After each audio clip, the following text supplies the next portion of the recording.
Cô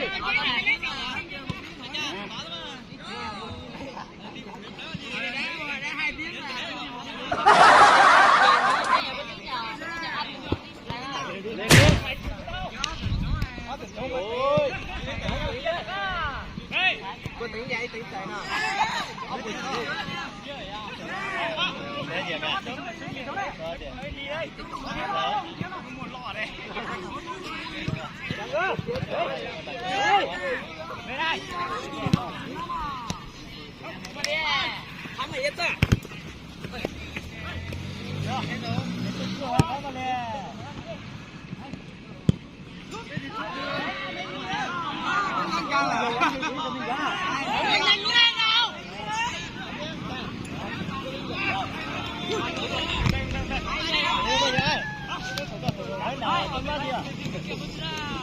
Bóng này đi nhanh bóng lên. Sao người ta làm gì có?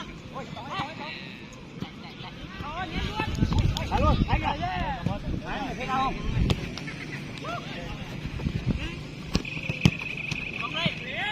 Rồi đi, tụi mua lên đấy. Họ phải mà. Tư tư rồi. Có làm bóng cái này giống như tiếng không? Có bóng này mỗi không? Cái gì vậy? Giờ nó phạt được không? Cú tè.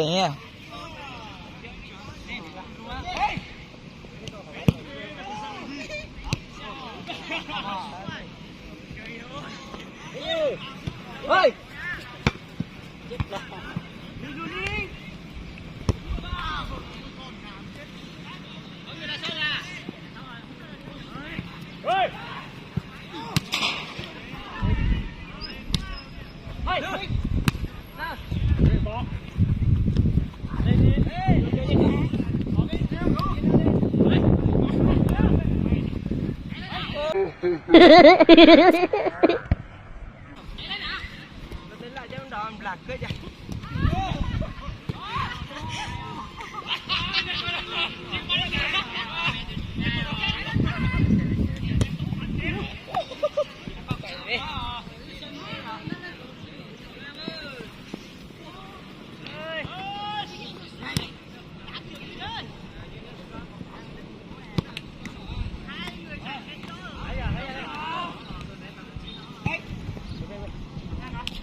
Con xin về nha. Xin về.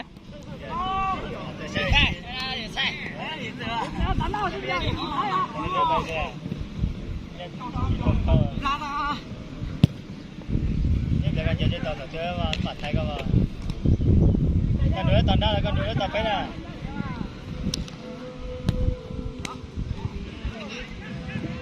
Con đứa ăn được đấy nhỉ. Ăn gì con ăn quá. Ơi.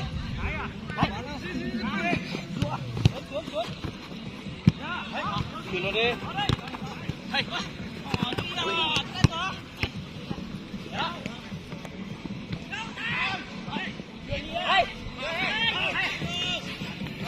Cô đi.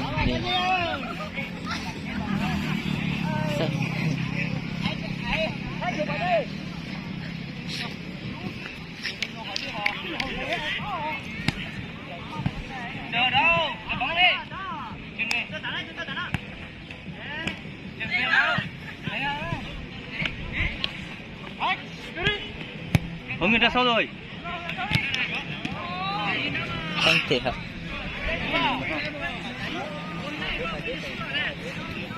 Mình toàn đa nhiệm phải không? Dạ dạ. Mình không yên tâm nữa, mình không mà mày Dạ có lì tờ. sẽ là chỉ cắt tí thôi mà. Nó không có cả.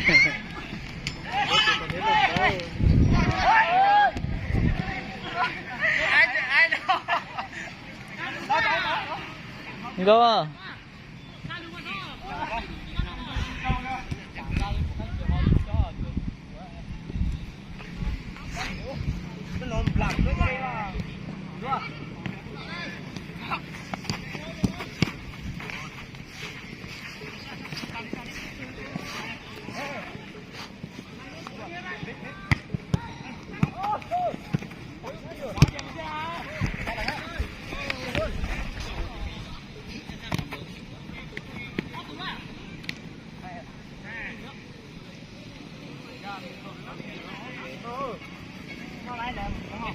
Giờ bắt đầu tôi xem muốn được cái Chốt tà lú.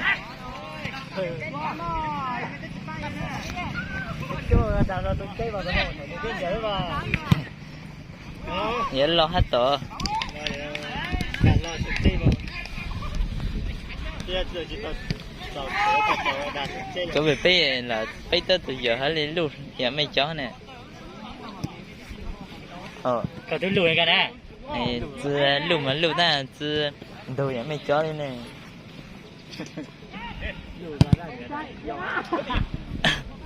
Giống đó đấy.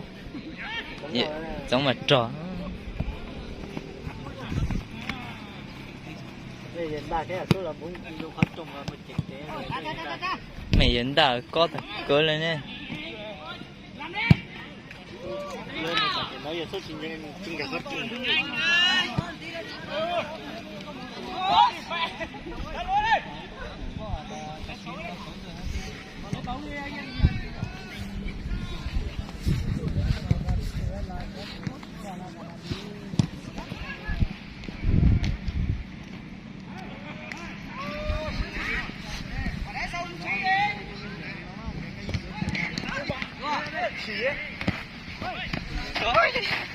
Sói thật cơ nè.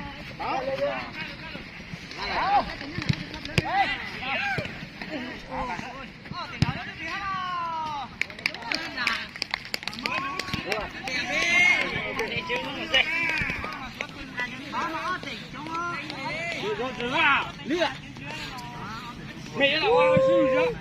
Có siêu cái mà đấy. Rồi quá, ai cái nhá? Ui ông ua đúng không? Ui tí ua hả? Ta cái này. Ua. Đấy. Đây luôn đi đấy. Lùi đi. Bắn người đừng có để. Bắt đâu? Nó lên.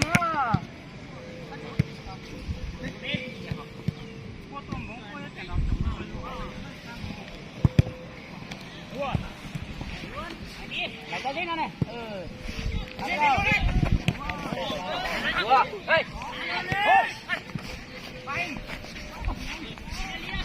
Ôi. Sớm luôn mà tiểu ra ha.